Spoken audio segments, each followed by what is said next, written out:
disegno di quella che si chiama mitosi, ovvero la divisione di due cellule in base alla quale da una cellula madre dobbiamo avere due cellule figlie che si generano e che sono identiche alla cellula madre. Il motivo per cui inizio da questo disegno è perché io alle scuole medie, all'Istituto Bertani in Salita Battistine, ho fatto una lezione di scienze, avevamo disegnato sul quaderno la mitosi e io mi sono innamorata della genetica lì e ho deciso che da grande volevo fare la genetista, perché mi sembrava una cosa talmente eccezionale questo processo di perché il materiale genetico deve essere duplicato e poi risuddiviso in maniera equa e c'è tutto una, come posso dire, un macchinario che permette questo processo estremamente approfondito. Ho anche provato ad andare a insegnare queste cose alla scuola media di mia figlia ha preso l'unico 5 di scienza della sua vita, a dimostrazione del fatto che i genitori è meglio che non interferiscano troppo con i percorsi didattici dei loro figli. Detto questo, questa immagine mi ricorda la storia che peraltro mi hanno chiesto di raccontare anche a Londra quando ho assunto l'ultimo incarico negli ultimi 2 anni, un po' quello che io ho visto succedere, perché mi piaceva moltissimo la genetica, per ragioni miste, anche genetiche, ho scelto di studiare medicina e non biologia perché sembrava che fosse meglio, senza entrare nel dettaglio. E in effetti ho studiato medicina e mi sono poi appassionata alla medicina, però c'era questa genetica che tornava sempre come un argomento che mi appassionava. Il primo anno avevamo un esame di genetica generale che era molto specifico sulla genetica e io ero felice di studiare queste cose. I miei colleghi, che poi hanno fatto i medici veri, mi guardavano molto perplessi di questa mia passione. E quando al quinto anno abbiamo ristudiato genetica applicata alla medicina, ho deciso che volevo fare questo.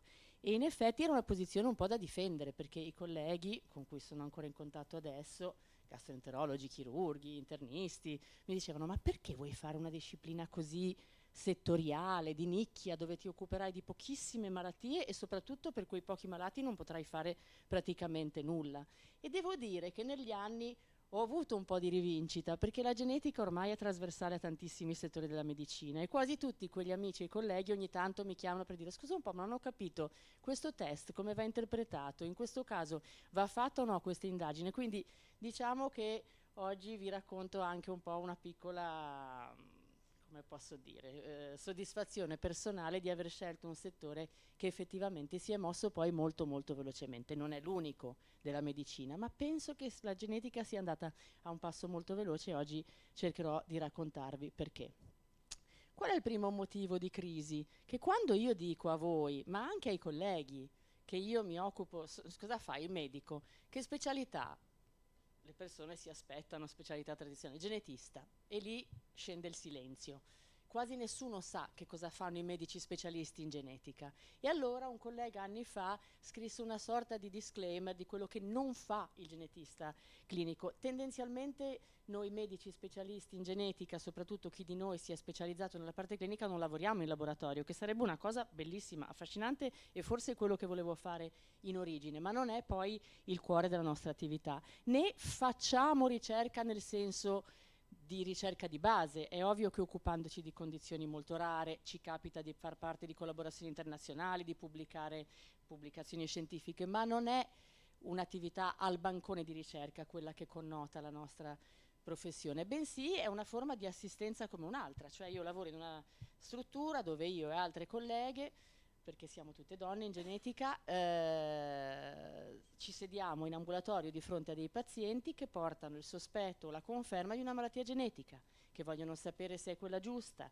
che vogliono sapere se c'è un rischio per i familiari, che vogliono sapere il nome preciso di quale tipo di malattia genetica sono affetti. Oppure ci capita anche di fare questo tipo di attività come consulenti di pazienti ricoverati, ma comunque un'attività clinica al 100%. Certo che a differenza di altri specialisti abbiamo per necessità una formazione specifica su tutte quelle condizioni che hanno o possono avere una base genetica e sulle caratteristiche tecniche degli esami genetici che, come vedremo, sono stati oggetti di una vera e propria rivoluzione. Quindi questo è uno degli scenari possibili in cui noi per esempio ci confrontiamo con una coppia durante una gravidanza nel dubbio che ci siano dei problemi per esempio relativi alla salute del feto. Alcune particolarità della mia disciplina. Innanzitutto le malattie genetiche, e poi spiegheremo un pochino meglio cosa intendo con malattie genetiche, possono colpire qualunque organo o apparato. Quindi se uno ha un problema agli occhi va dall'oculista, se uno ha un problema di udito va dall'otorino, se uno ha un problema al cuore va dal cardiologo. A noi genetisti capita di incontrare persone che hanno svariati tipi di malattie che colpiscono svariati organi e apparati. Ovviamente in un contesto pediatrico come quello dove lavoro adesso, l'ambito di più frequente coinvolgimento dei genetisti è quello di bambini che nascono con problemi congeniti di tipo sindromico, con malformazioni, con disabilità intellettiva, e il nostro compito è di capire esattamente qual è la loro condizione, qual è la loro malattia, per dare informazioni più precise su cosa aspettarsi, per dare informazioni più precise rispetto al resto della famiglia, e questo diciamo che è uno degli ambiti più frequenti. Ciò non toglie che una mia collega che lavora con me fa un ambulatorio specifico che si occupa di patologie della vista e dell'udito, un'altra di patologie che interessano lo sviluppo scheletrico, quindi è una disciplina trasversale a tutte le specialità mediche. L'altra particolarità, e a me ha molto colpito perché nella vita sono stata spesso nel posto sbagliato, è che ci occupiamo di tante epoche diverse. Prima avete visto una foto di un colloquio in epoca prenatale, poi vi ho detto che vediamo molti bambini con condizioni sindromiche, poi ci sono adolescenti, ci sono giovani coppie che magari hanno una preoccupazione per la loro salute o magari per il rischio legato ad altre persone della famiglia che hanno una malattia, fino ad arrivare anche all'età anziana. E ricordo che quando ero al Galliera era una situazione un po' anomala perché ero l'unico servizio a cui afferivano molti bambini, e quando ero a Londra a Great Ormond Street era una situazione anomala perché ero l'unico servizio a cui afferivano molto adulti. Quindi in sostanza non si è mai sempre tanto nel posto giusto come genetisti, proprio per questa svariata tipologia di pazienti anche in termini di età. Capita di avere in sala d'aspetto un bambino e un anziano signore e signora. L'altro aspetto molto importante con cui in parte chiuderemo le mie considerazioni è che spesso le diagnosi di malattie genetiche sono quelli che possiamo considerare degli affari di famiglia. Possono essere condizioni ereditarie, anche se non sono condizioni ereditarie hanno un impatto perché comunque si tratta di variazioni genetiche che un genitore potrebbe avere generato nel momento del concepimento, quindi si portano dietro delle implicazioni di cui noi genetisti tendiamo a essere molto consapevoli e attenti. Le prossime 3 diapositive sono le uniche 3 un pochino più tecniche e cercherò di renderle più accessibili possibili perché sono consapevole che il pubblico non è un pubblico di addetti ai lavori. La relazione si intitola Il codice segreto del DNA. Il nostro DNA, come voi saprete, è composto all'incirca di 3 miliardi di lettere ed è quel filamento lì che vedete. Quei bastoncini colorati sono la sequenza di lettere di cui è composta la sequenza del nostro DNA. Dopodiché è come un filo che se fosse se fosse lasciato libero occuperebbe tantissimo spazio nella cellula e nel nucleo, quindi si arrotola intorno a delle specie di rocchetti formando i cosiddetti cromosomi, che sono il modo in cui il nostro DNA è organizzato anche per permettere di trasmetterlo alle cellule figlie, come abbiamo visto all'inizio. Ebbene, se noi confrontiamo 2 persone, c'è una percentuale altissima di analogia, cioè la sequenza delle lettere, il libro è uguale, tranne uno 0,1%, che però su 3 miliardi di lettere non è una differenza banale, e quindi la variabilità tra una persona e l'altra è quella che noi andiamo a studiare per capire i possibili meccanismi di origine delle malattie genetiche. Tanto per curiosità, non è che la differenza tra un uomo e una scimmia sia tanto diversa che da quella tra 2 umani. 96% del nostro DNA è identico a quello di uno scimpanzé. Quando ero a Londra mi era molto piaciuto questo esperimento, anche lì sono molto bravi nel divulgare la scienza, che era una sorta di versione stampata della sequenza del DNA di un umano. 100 volumi, ognuno di circa 1000 pagine, tutti sistemati in una libreria, e quella era la visualizzazione del DNA di una persona, e una visualizzazione dal mio punto di vista molto efficace. Qualcuno ha domande? A me non dispiace essere interrotta, in caso. Allora, quale può essere l'entità della variabilità nel nostro DNA? Io spesso con i pazienti uso una metafora che mi sono immaginata nel tempo, o magari l'avrò copiata a qualcuno, e cioè che i cromosomi sono un po' come i volumi dell'enciclopedia, e noi possiamo dare un'occhiata per vedere che ci siano tutti, che non manchino dei pezzi, e poi andiamo sempre più nel dettaglio a leggere all'interno di un singolo libro, alla ricerca di variazioni anche di una sola lettera che possono cambiare completamente il significato di una frase, come in questo caso dove a ratto si apprende si è sostituito matto si apprende. La stessa cosa succede col nostro DNA. È sufficiente un errore di una sola lettera a volte a compromettere la produzione di una proteina e a provocare condizioni patologiche anche molto gravi. L'altra diapositiva tecnica, ed è l'ultima, è questa. Abbiamo detto che c'è variabilità tra una persona e l'altra. Parte di questa variabilità sono variazioni comuni, cioè variazioni che sono presenti comunque in una buona fetta della popolazione generale. Poi ci sono delle variazioni rare e ultra rare, come vedete lì rappresentato sull'asse delle X, che però da sole hanno un impatto molto alto. Se vedete lì c'è scritto effetto alto. Cosa vuol dire? Ci sono persone che hanno variazioni del DNA, che sono variazioni rare, che da sole sono sufficienti a produrre una malattia. Vi faccio questa specifica perché in realtà quasi tutte le malattie hanno una base genetica. Chi di noi ha in famiglia delle persone col diabete ha un rischio maggiore di sviluppare il diabete. Chi di noi ha in famiglia delle persone con la pressione alta ha un rischio maggiore di sviluppare la pressione alta, ipertensione o malattie allergiche. Qui stiamo parlando di un ambito molto più ristretto di quelle condizioni in cui c'è proprio un difetto genetico che provoca una condizione clinica, mentre nell'altro caso magari sono tanti fattori che si sommano, non c'è un meccanismo così matematico di c'è il difetto, c'è la malattia. E allora in questo ambito mi faceva piacere dirvi qualche parola sulle malattie cosiddette rare, anche perché a febbraio inizia il mese mondiale di riconoscimento delle malattie rare ed è importante che ognuno di noi abbia una certa consapevolezza del fatto che esistono persone che hanno condizioni che hanno una prevalenza molto bassa. Qui c'è scritto 5 casi ogni 10.000, possiamo dire 1 ogni 2.000 persone. In realtà le malattie rare sono tante, lo vedremo tra un attimo, e quindi l'impatto che hanno sulla popolazione non è affatto irrilevante, con un calcolo intorno a 30.000 persone in Europa e 300.000 persone nel mondo, che sono affette da malattie singolarmente rare, ma se li mettiamo tutti insieme hanno un impatto importante. L'altra cosa che vi volevo dire sulle malattie rare è che spesso hanno una causa genetica e spesso sono malattie pediatriche, che spesso non hanno ancora, anche se un po' il clima sta cambiando, un trattamento mirato e che hanno questa caratteristica particolare che vedremo tra un attimo. Se io vado dal mio medico di famiglia con una brutta tosse, la febbre alta e la fatica a respirare, beh, insomma l'inquadramento diagnostico più o meno viene da sé con qualche accertamento strumentale.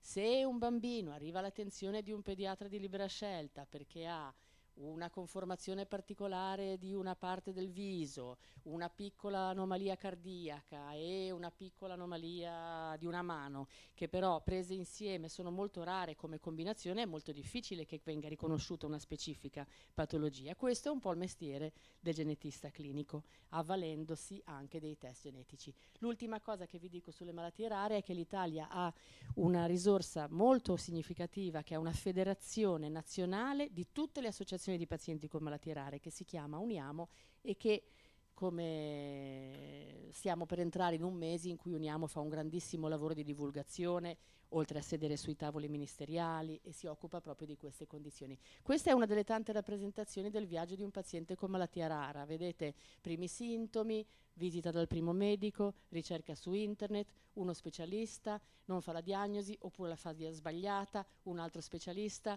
e così via, fino ad arrivare talvolta a una risposta precisa, non sempre, ed è proprio qui che sta una delle particolarità del vissuto, delle esperienze di queste persone, che infatti lo raccontano molto chiaramente. Abbiamo dovuto girare per tutta la città per trovare un asilo per nostro figlio, è stato impossibile trovarne uno che l'accettasse, è un'attesa prolungata, una diagnosi può essere una brutta notizia, ma può anche essere una notizia molto brutta o nessuna notizia. Insomma, sono persone che hanno delle esperienze comunque complesse rispetto ad altre malattie.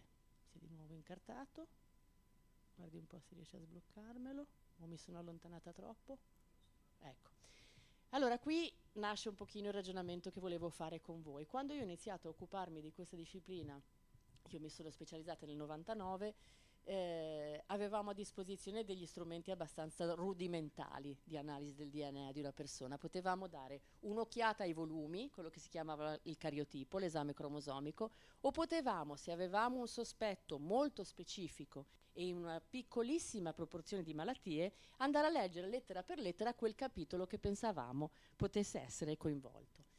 Quello era il periodo in cui ho lavorato al Galliera. Mi piace ricordare la dottoressa Dania Bricarelli, che qualcuno in questa stanza conoscerà, che era la responsabile di uno dei più grossi laboratori di diagnostica genetica in Italia e che mi assunse come medico del laboratorio. Ma effettivamente le preoccupazioni che mi avevano instillato i colleghi di università all'epoca erano abbastanza ben riposte, cioè la mia disciplina era veramente una disciplina che si applicava a poche situazioni e gli esami che avevamo a disposizione erano molto bassi, quindi in molti casi quel bimbo di cui vi ho parlato prima, che arrivava da noi perché aveva una combinazione strana di sintomi, se ne andava senza una diagnosi, senza un nome preciso del problema, senza la possibilità di fare previsioni sulla sua salute futura, senza la possibilità di dire ai genitori se la stessa condizione poteva capitare di nuovo in un'altra gravidanza oppure no. Quindi era un'informazione molto parziale quella che noi riuscivamo a fornire e era assolutamente esotico pensare dei trattamenti mirati per queste condizioni.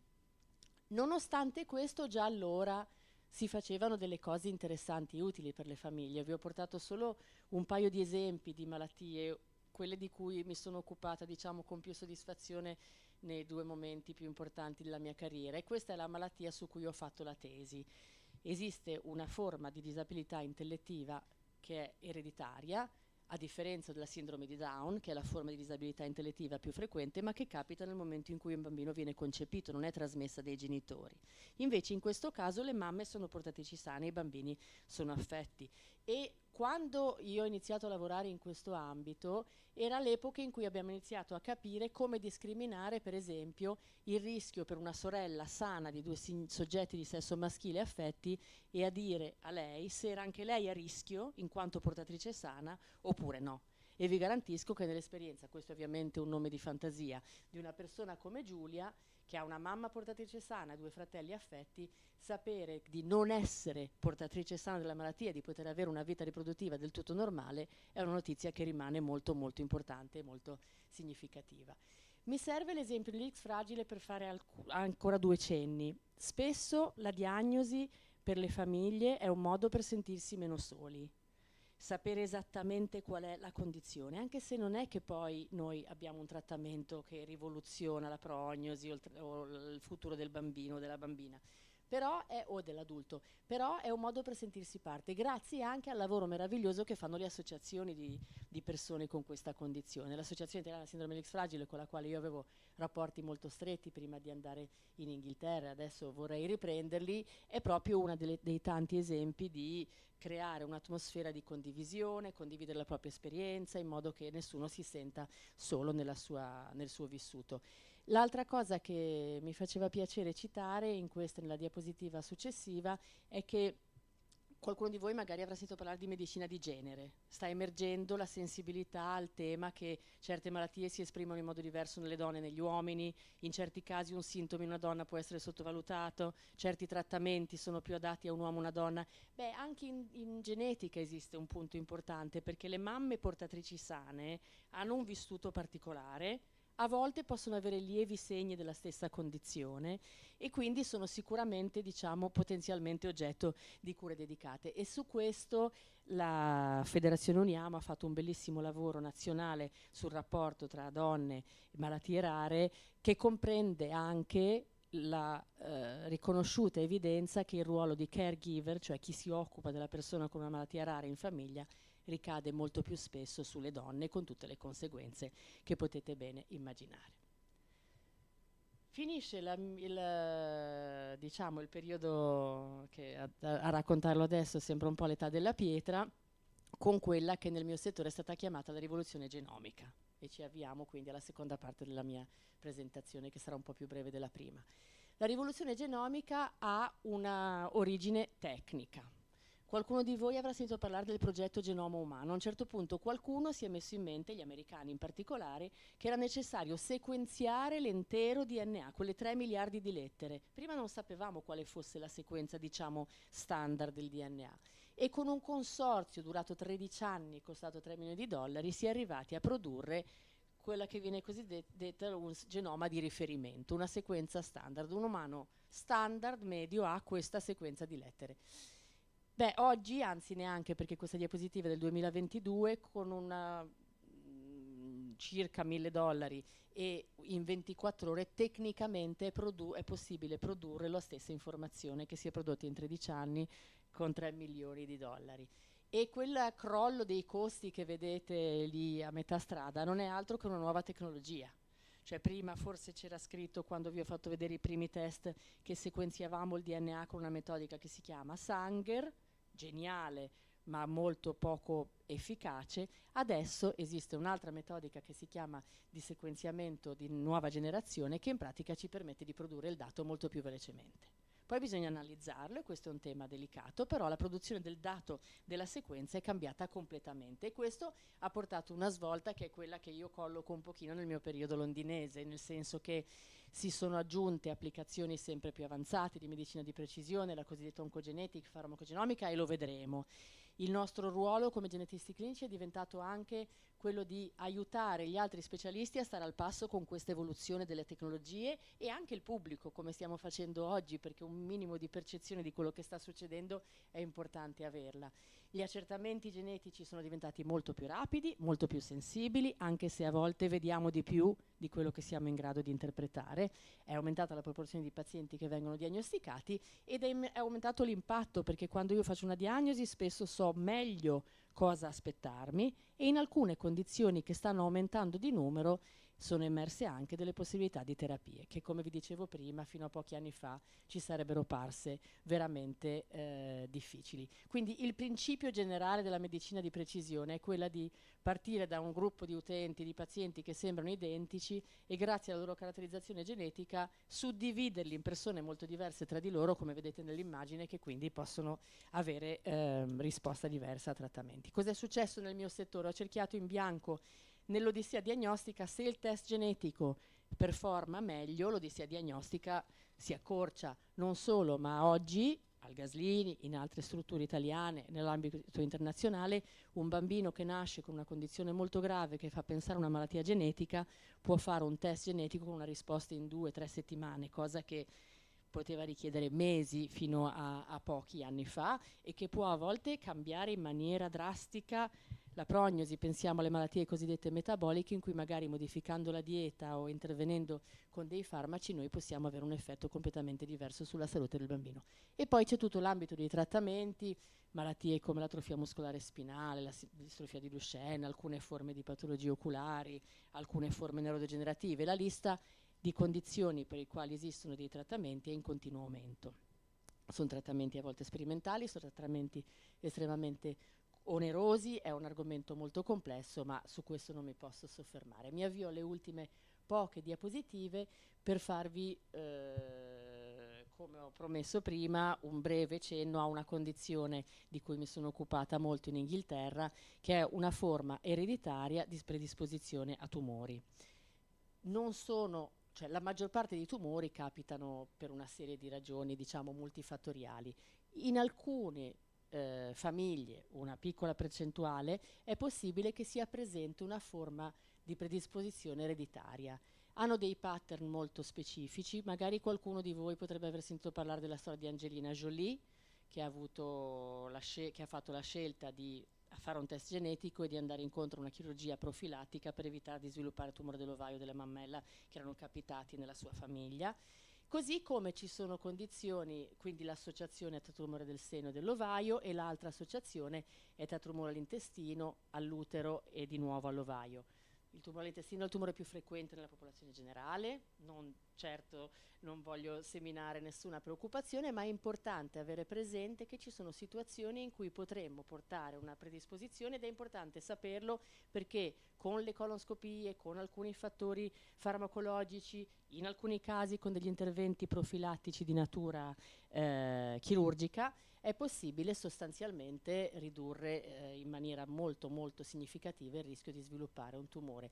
Di questa condizione mi sono occupata in Inghilterra non tanto come clinico ma come organizzatore di servizi, perché abbiamo, diciamo, fatto una grossa campagna che poi è risultata in una rete nazionale proprio di promozione della conoscenza, in modo che chiunque incontri quei pazienti che potrebbero appartenere a famiglie di questo tipo sia in grado di riconoscerli, di chiedere i test giusti e di interpretare i loro risultati.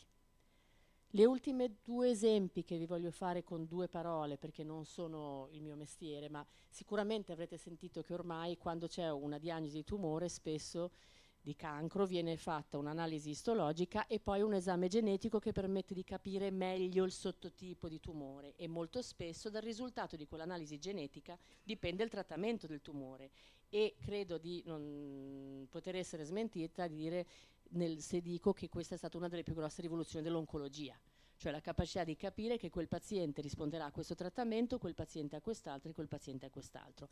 Questi, e l'ho voluto sottolineare con quella immagine, non sono difetti genetici come quelli di cui abbiamo parlato finora, con cui una persona nasce che ce l'ha in tutte le cellule del suo DNA. Questi sono difetti genetici che noi chiamiamo somatici, cioè nel tumore, quindi si sono verificati nel corso della vita e viene analizzato infatti il tessuto tumorale. L'ultimo ambito di cui volevo accennarvi, perché emergerà presto o tardi, è quello che riguarda la risposta individuale ai farmaci. Anche nella probabilità di sviluppare un effetto collaterale o di rispondere meglio o meno bene a un farmaco o all'altro c'è una componente genetica. Ci sono alcuni esempi eclatanti di questo. Questo è uno studio a cui ho assistito passivamente quando ero in Inghilterra, il cui obiettivo era, nell'ambito di una popolazione di neonati in terapia intensiva che avrebbero dovuto assumere un antibiotico che si sa può danneggiare l'udito per tutti, ma per alcuni di più, anche a basse dosi. Bene, questo studio si è dato l'obiettivo di analizzare il DNA del bambino prima di somministrare l'aminoglicoside, e quindi ha permesso di discriminare quell'un bambino, anzi era una bambina su 500, che avrebbe potuto diventare sorda come conseguenza dell'assunzione di questo farmaco. Tutto ciò richiede dei percorsi di... Non è che uno può ordinare un test genetico e al risultato, cioè stiamo parlando di un trial che in Inghilterra adesso ha preso corpo, ci arriveremo, ma il punto è: esistono una serie di ambiti, e l'altro ambito importante è quello degli effetti collaterali di alcuni chemioterapici, in cui ormai c'è evidenza sufficiente per farci dire che prima di somministrare quel farmaco a una persona sarebbe indicata l'esecuzione di un test genetico. Ripeto, ci sono dei percorsi di validazione, di sostenibilità da parte dei sistemi sanitari nazionali, ci vuole un laboratorio che sia in grado di dare una risposta veloce, perché non è che io aspetto 2 mesi per decidere se dare o no un antibiotico a un bambino in terapia intensiva, quindi non voglio banalizzare, però è una direzione di viaggio molto interessante. Arrivo alla fase finale per dirvi che quindi quando io sono rientrata al Gaslini la situazione in cui ci troviamo è quella di pazienti ad alte complessità, ma tutto un altro potenziale in termini di accesso alle indagini genetiche, sicuramente un'alta professionalità. Sono molto contenta di poter lavorare in questo contesto insieme ai colleghi che dirigono i laboratori di genetica, che sono ovviamente i miei interlocutori principali, e con loro si è avviato un percorso di coordinamento e standardizzazione delle attività dell'istituto. Stiamo anche cercando proprio di divulgare principi generali in termini di formazione, e una delle cose che mi sono portata più dall'Inghilterra è l'idea di lavorare in team che abbiano professionalità diverse e che siano multidisciplinari.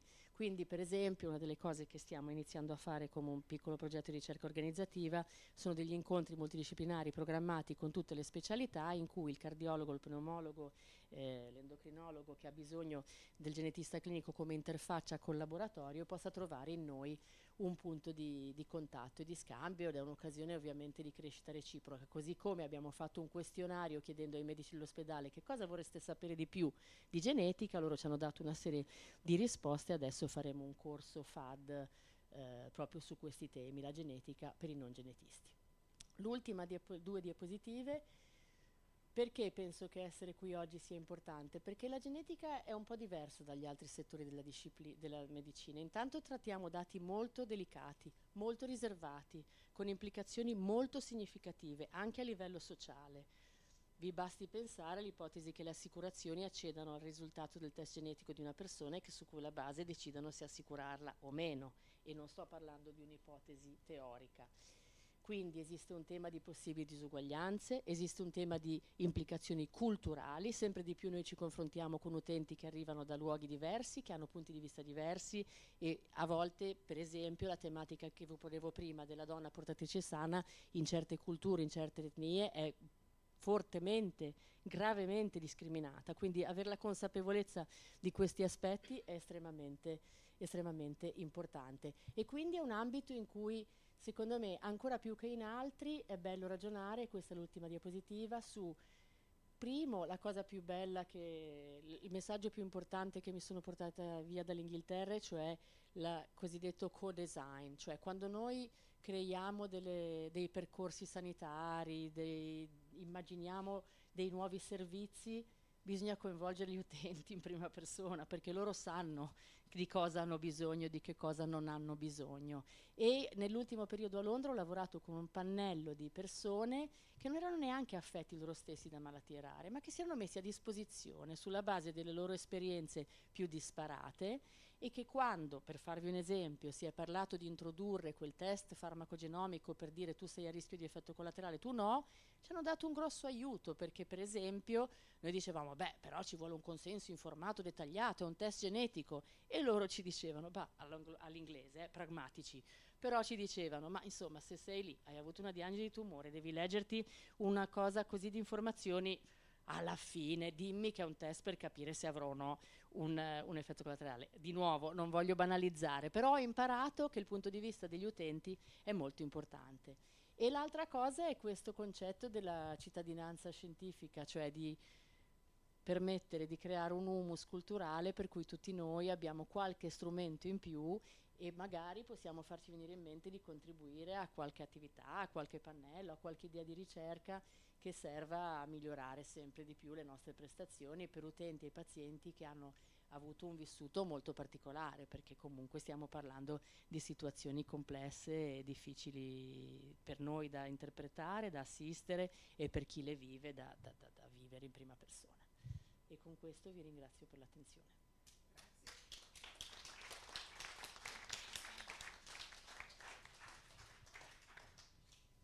Grazie per l'interessantissima relazione, conferenza, per averci raccontato la sua esperienza personale, interessantissima da questo punto di vista, e fatto vedere anche gli sviluppi che ha appunto la genetica, che ha avuto la genetica in questi ultimi anni, e che quindi ci fa ben sperare per il futuro.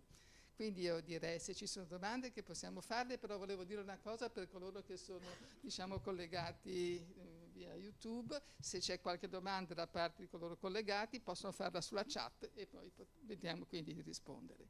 Qualche domanda da parte del pubblico presente? Ecco. Sono rimasta molto, forse Allora, cominciamo con... si c'entra tanto con questa, ma stavo leggendo là sotto Connecting to Nature. Sono rimasta sentendo una conferenza di un gran giardiniere che ha scritto un libro, Guarire con la natura, e veramente è uno che ha creato giardini in tutta Italia per malati di tutti i tipi, veramente con dei deficit, e spiegava questa connessione con la natura.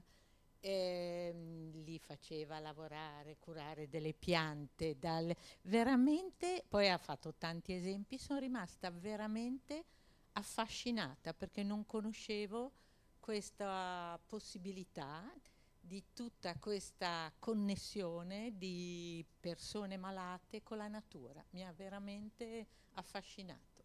Si chiama, non mi ricordo come. Ringrazio. C'è un'altra domanda? Sì. Tanto complimenti, la dottoressa la conosco da bambina perché è stata mia studentessa. Volevo chiederti, tu hai accennato, hai fatto vedere una diapositiva del tumore dicendo lì c'è stata una mutazione genetica in un nido di cellule. Ecco, ci vuoi spiegare qual è il rapporto fra l'ambiente e questa possibilità di mutazione genetica?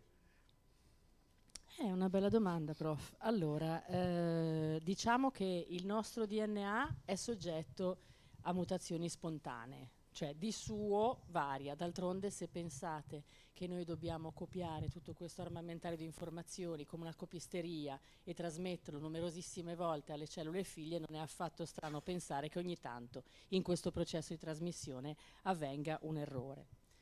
Dopodiché sappiamo bene che ci sono aspetti ambientali che possono predisporre l'eventualità che il nostro DNA vada incontro a mutazioni. Da esempi catastrofici come le radiazioni ionizzanti, penso alle bombe nucleari per capirci, alle conseguenze che hanno avuto sulle persone che hanno subito l'esposizione e anche sulle generazioni future, a una serie di eventi mutageni che sono quelli a cui noi siamo esposti nella vita quotidiana, che ovviamente predispongono lo sviluppo di difetti genetici che a loro volta possono predisporre allo sviluppo di tumori. E non ho bisogno di fare, penso, gli esempi dei principali agenti ambientali che predispongono allo sviluppo di tumori. La particolarità che sta emergendo del rapporto tra le condizioni che io prima ho citato come la sindrome di Lynch predisponenti e gli eventi puramente somatici è che ci stiamo rendendo conto che una quota di persone in cui noi, facendo un esame perché hanno sviluppato un tumore, studiando quindi il tessuto del tumore, troviamo un difetto genetico, in realtà quel difetto genetico è presente anche nelle cellule germinali. In quelle situazioni ovviamente la probabilità di sviluppare un tumore è più alta perché si nasce già sostanzialmente con un difetto di partenza. Non so se sperava che parlassimo di esempi. Gli esempi sono i più svariati, però ovviamente sono quelli tradizionali: il fumo, l'esposizione a certe sostanze chimiche, l'alcol sta emergendo avere un ruolo importante. Stanno emergendo anche cose interessanti al contrario, e cioè per esempio il mesotelioma, che è quel tumore della pleura tipicamente associato all'esposizione d'asbesto, che abbiamo considerato un tumore ambientale per anni. In realtà ci sono sottotipi di sindromi genetiche molto rare in cui si nasce con una predisposizione genetica anche a sviluppare il mesotelioma pleurico e non solo. Quindi è sempre un'interfaccia, un po' l'esempio che cercavo di fare prima quando parlavo di quella diapositiva con l'architettura, cioè ci sono delle condizioni in cui l'ambiente ha un ruolo molto importante, ci sono delle condizioni in cui è una somma di fattori genetici e ambientali, ci sono condizioni in cui il fattore genetico da solo è altamente determinante. Ho risposto? Aveva qualche curiosità più specifica? C'è un'altra domanda? Grazie. Quando si parla di familiarità o ereditarietà, ora perdoni la confusione che faccio in mente io, mi viene in mente il fatto che mio padre era diabetico e mi hanno sempre detto stai attento, eccetera, eccetera. Quindi un fatto che si verifica, diciamo, a breve distanza, no, nell'albero genealogico. Invece, le dico subito il caso, mia figlia invece è in cura da un reumatologo per vari motivi, si sta tentando o si fa un'ipotesi di diagnosi di artrite psoriasica, che io non ho avuto, mia madre non ha avuto, l'ha avuto una mia cugina di primo grado. C'è una distanza considerevole. Vedevo, mi sembra, lì nella sindrome di Lynch che comunque si saltano dei... È possibile quindi questo fatto che qualcosa si verifichi con dei salti nelle generazioni? Assolutamente sì. Non so se mi può dare la facoltà di tornare indietro una diapositiva, ed è quello che cercavo di dire prima. Un famoso genetista, un buon numero di anni fa, aveva detto una frase del tipo: praticamente ogni malattia, forse ad eccezione dei traumi, ha una base genetica.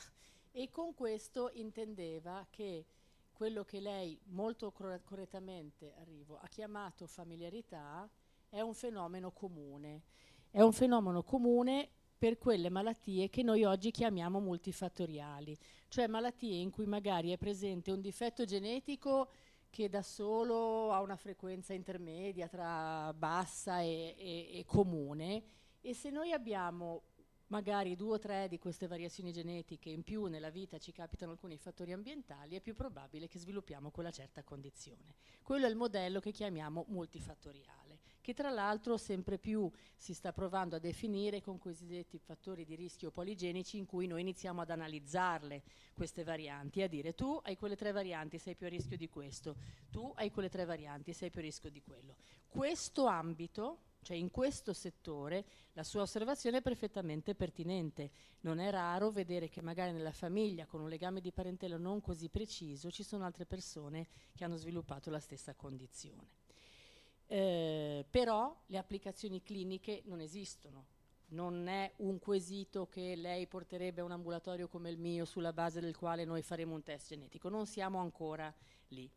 Mentre la differenza con le condizioni che del tutto appropriatamente lei ha definito come ereditarie è che in quel caso sì, che io magari ho identificato una forma di diabete che è molto meno frequente, che si chiama diabete monogenico o MODI, in quel caso c'è una variazione genetica e quella variazione genetica fa comparire il diabete. Se un genitore è portatore di quella variazione, poiché ogni informazione noi l'abbiamo in duplice copia, ha il 50% di probabilità di trasmetterla ai figli. Se un figlio lo eredita, al 50%, se non lo eredita, non ha la possibilità di trasmetterlo ai figli. Quindi diciamo che la differenza tra familiare e ereditaria è che molte condizioni sono familiari nell'ambito di un contesto di tipo multifattoriale e chi di noi ha una familiarità per una certa cosa è un po' più a rischio di avere quella cosa. Diverso è il meccanismo ereditario in senso stretto, in cui c'è un difetto genetico che da solo è sufficiente a provocare una condizione, uno solo, e quel difetto genetico potrebbe essere stato trasmesso da dei genitori. Quindi c'è una correlazione molto più precisa e specifica. In quei casi sì che noi possiamo proporre un test genetico, vedere chi è a rischio nella famiglia, chi non lo è, e percondurre tutto il nostro percorso diagnostico e poi assistenziale. È chiaro? Un'altra domanda? Rifacevo alla domanda sul Connecting to Nature. È possibile sapere un po' di più su Connecting to Nature? Se può dirci qualcosa di più, no? Perché allora, mi sembra molto interessante. Volevo solo fare un piccolo precisazione invece. Credo che il progetto Genoma sono 3 miliardi di dollari, lì c'era scritto 3 milioni, ma credo può che darsi siano che abbia 3, fatto una 3 svista così miliardi di clamorosa, dollari. possibile. Credo altre sì, fonti molto probabile, molto mi probabile. pare di aver capito molto che era una probabile. cosa enorme. Siamo anche in diretta con, No, con questa svista, tra l'altro. Vabbè, pazienza, succede. Ma allora il Connecting to Nature adesso lo ritiriamo fuori, in realtà è uno degli esempi in cui sta emergendo l'idea che la cittadinanza debba essere il più possibile informata di una serie di aspetti che riguardano indirettamente tutti noi e quindi eventi divulgativi come questo hanno il valore di collegare chi fa tutt'altro e di dargli uno stimolo in un ambito in cui magari non opera né mai opererà, ma può essere interessato per sua curiosità o come potenziale utente paziente. Connecting to Nature è uno degli aspetti che sono elencati in questa diapositiva, così come lo sono gli aspetti di salute, che è quanto diciamo abbiamo oggi discusso in modo più specifico. Quindi non sono un'esperta di questo aspetto, anzi ne so veramente poco, se non alcune suggestioni di natura, se vogliamo, anche più personale, che sicuramente confermano che la natura è una fonte di benessere da tanti punti di vista per tutti noi, ma non ho una competenza tecnica per rispondere specificamente a questa domanda. L'unica altra cosa che mi viene in mente è che, come parte di quello che dicevamo prima, spesso sono proprio gli utenti dei servizi, mi viene in mente un lavoro grosso che hanno fatto in Inghilterra delle charity che si occupano di tumore, a definire anche le caratteristiche proprio esteriori, estetiche dei servizi a cui le persone si rivolgono e hanno bisogno di essere curate, a dimostrare che se esiste un ambiente che anche esteticamente è gradevole, compresa la presenza di spazi esterni, di spazi verdi, ovviamente questo è un grande valore aggiunto. Però non è, diciamo che è un argomento che è solo citato come uno degli ambiti di cittadinanza che si documenta un pochino di più e di conseguenza partecipa di più alle scelte della comunità. Altre domande?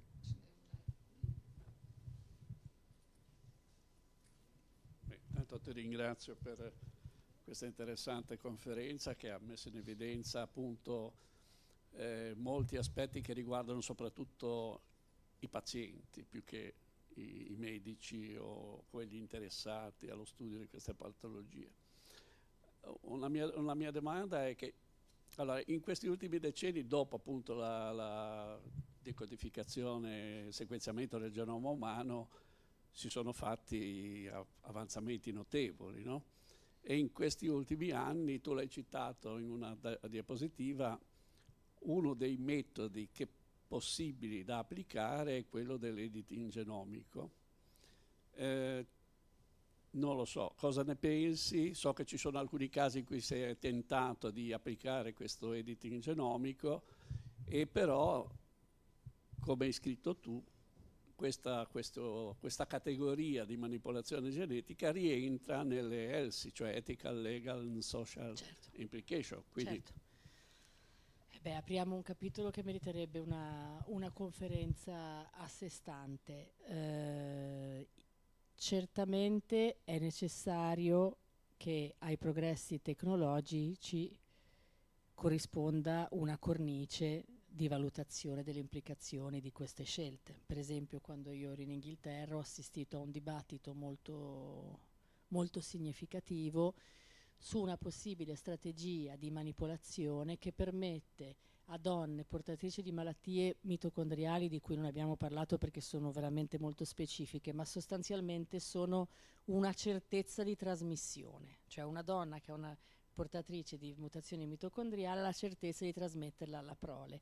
Bene, il ragionamento era un ragionamento di manipolazione dei gameti, quindi degli ovociti e degli spermatozoi, in modo da evitare la trasmissione dei mitocondri di una certa donna al nascituro, preservando invece il nucleo, che è quello dove c'è la maggior parte delle informazioni genetiche. Quindi una cosa abbastanza complessa e controversa dal punto di vista etico, proprio per il suo livello di interferenza e di manipolazione. E lì ovviamente poi si pone un dilemma che si può declinare da tanti punti di vista. C'è l'aspetto sociale, c'è l'aspetto di laicità, c'è l'aspetto di prevenzione di eventuali rischi ulteriori. Quindi diciamo che io ho visto dei grossissimi progressi. Per esempio la diagnosi preimpianto, che permette a una coppia che è a rischio di avere un bambino affetto, invece che avere una gravidanza spontaneamente, fare un esame prenatale che è a loro concesso al terzo o al quarto mese e semmai interrompere una gravidanza al terzo o quarto mese, la stessa coppia può sottoporsi a un percorso di fecondazione assistita, di procreazione medicalmente assistita, in cui avviene la selezione a priori. E quindi, invece di operare poi una scelta quando la gravidanza è iniziata, la scelta viene operata a priori. Questa metodologia per un periodo in Italia è stata vietata da una legge finché non è stata sostanzialmente ribaltata da una sentenza. Ovviamente chi come me ha a che fare con gli utenti che hanno queste esigenze, poter arrivare a offrire una metodica come quella è veramente un grosso passo avanti, così come lo sono adesso alcune metodologie di diagnosi non invasiva, che vuol dire che sul sangue della mamma possiamo già in alcuni casi vedere delle anomalie genetiche del feto, cosa che prima potevamo fare solo con un esame tipo l'amniocentesi. Certo è che la materia si presta a delle applicazioni anche un po' estreme, ci portiamo dietro a volte, anche se non avrei voluto neanche nominarlo, il termine di eugenetica, che è quel periodo in cui la genetica è stata utilizzata come teoria per giustificare alcune discriminazioni, alcune pesanti selezioni, e comunque è vero che su questo approccio, per esempio della diagnosi preimpianto, ci sono delle direzioni a livello internazionale di analisi mirate a descrivere per esempio specifiche caratteristiche del nascituro su cui noi operatori stessi siamo a disagio. Quindi è un costante equilibrio tra voler consentire alle persone, soprattutto a coloro che hanno un condizionamento loro di rischio, di accedere al miglior servizio possibile, ma anche capire dove va posto il limite, di dove non è più tanto legittimo spingersi. È un argomento veramente, veramente composito, meriterebbe un'intera relazione con gli eticisti. L'altro argomento, solo perché me l'ha fatto venire in mente, è la tentazione forte di questo momento di utilizzare la genomica, proprio perché è così facile assumere i dati, come forma di screening neonatale. Voi sapete che al giorno d'oggi un bambino nasce e viene escluso che abbia la fibrosi cistica, la fenilchetonuria, un piccolo gruppo di malattie metaboliche. Beh, l'idea che adesso possiamo metterci lì, fare un'analisi del genoma e vedere un po' 100, 200, 300, 400 malattie sta prendendo piede. Ci sono dei protocolli internazionali molto consolidati di ricerca e di fattibilità. Sicuramente le implicazioni sono molto molto molto grandi, sia per l'aspetto tecnico che per l'aspetto che dicevamo prima di informazione che rimane in un cassetto con la sequenza del DNA del bambino, e chi ci garantisce che tra 18 anni qualcuno non ci andrà a guardare per decidere se dargli o no un lavoro o se assicurarlo o meno. E quindi è tutto molto molto molto sensibile. Non a caso ho voluto chiudere con un riferimento a quanto la materia è sensibile.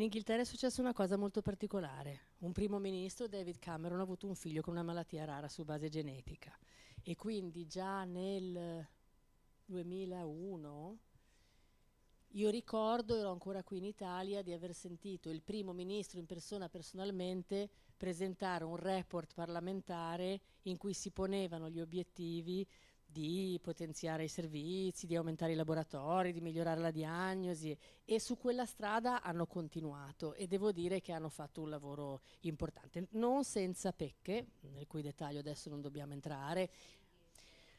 Non è tutto perfetto, però sicuramente in questo specifico ambito c'è stata una visione che poi magari è stata declinata con delle modalità su cui potremmo anche ragionare, però sicuramente la mia esperienza, che però è un'esperienza di nicchia in un ospedale a Londra, quindi non è necessariamente rappresentativa dell'intera Inghilterra, è che la materia sia stata diffusa meglio anche tra gli specialisti non genetisti e anche nella popolazione. Ho trovato un pochino, d'altronde loro in questo sono molto capaci, la BBC ha un giornalismo scientifico eccezionale, io a volte leggo delle novità sui giornali inglesi prima di leggerle perché comunque le narrano in un modo veramente completo. Ripeto, ci sono anche delle ombre nelle scelte che hanno preso, però sono andati veloci, sono andati veloci. Ma noi seguiamo, non è che noi seguiamo con altre strade, con altri criteri, con altre modalità. Ma è difficile dire. Nella mia disciplina specifica gli inglesi sono molto formati e molto capaci, perché è proprio nata un po' lì l'idea di dire dobbiamo occuparci anche della famiglia, però anche in Italia ci sono un sacco di ottimi genetisti clinici, di ottimi laboratori e siamo...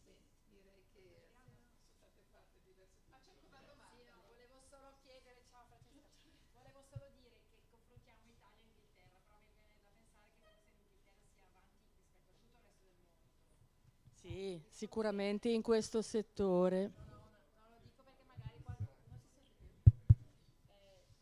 Intervenivo per chiedere se questa differenza tra l'Inghilterra e rispetto all'Italia oppure rispetto un po' a tutto il resto del mondo. Cioè, l'Inghilterra è un po' avanti. L'Inghilterra ha una combinazione che non è frequente altrove, che è quella di avere come noi un sistema sanitario nazionale e un atteggiamento molto sistematico, per cui loro hanno capito che bisognava condensare tutte le attività di diagnostiche in pochi poli, hanno deciso quali test applicare a quali pazienti, qualcuno ha detto da domani si fa così e tutti hanno fatto così. Poi ripeto, ci sono delle ombre anche in questo procedimento, però è un discorso di standardizzazione nazionale declinata in un sistema sanitario nazionale. In questo l'esperienza inglese effettivamente è unica.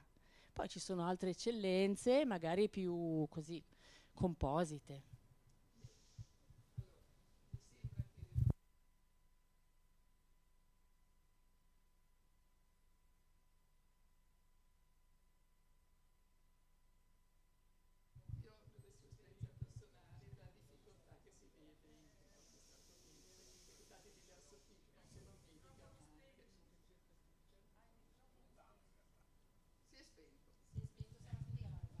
Sì, aspetta, va bene, no, fatto. Comunque, grazie.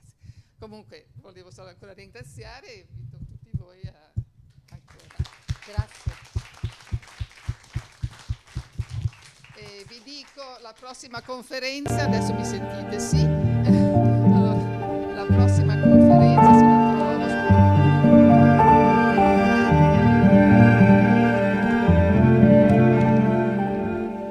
Allora, ci sarà giovedì 23 gennaio, sempre alle 17, Francesco Done del Libris Università di Genova, visione computazionale e apprendimento da esempi. Spero di vedervi tutti. Arrivederci a tutti.